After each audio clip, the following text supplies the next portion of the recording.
I've always been on the mindset that the highest voice of authority in the business is the customer. Mhm. Agents are talking to customers every single day and getting the kind of insights that we're talking about. That makes them the highest voice of authority. Actions speak louder than words. You spend 1 to 2 hours a day talking to agents, shows us where your priorities are of learning, but you actually have a process, not only just talking to agents one on one, but getting their voice into the company. Tell us a little bit about that. Absolutely. Typically what I do is, even though I spend a lot of time with the agents, is that I will embed agents in with other departments. And what I mean by that is that we will have agents actually attend, let's say, the R&D team huddles. And they are there specifically to talk about their experiences with the customer.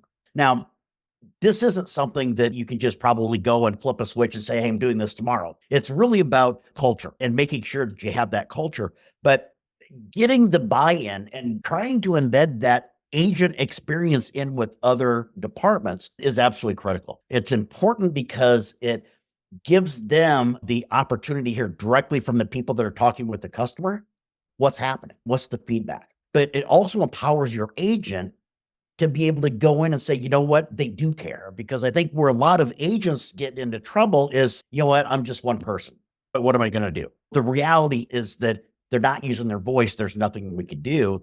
And as leaders, we need to hear and we need to listen. Doesn't mean everything that you're going to hear is going to be a good idea. But what it does mean, if you start hearing the same thing, then you know for a fact that it's an issue. It's a lot of communication. It's about getting the experience into different things, whether it's a monthly alley rallies where I pull my entire teams together from the contact center, by my sales teams, by accounts receivable teams. I pull them all together and just be completely transparent. How did we perform? What did we do? Give them the customer stories.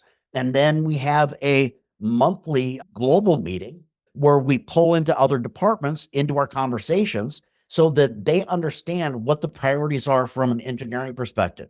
They understand what the priorities are from a sales perspective, and really try to engage and have those direct relationships be there so that there's open communication. And so that we have a platform that we could utilize across the business to make sure that we can vocalize and evangelize exactly what it is that our customers are saying, what our agents are seeing, and what we need to do as a company and an organization to change.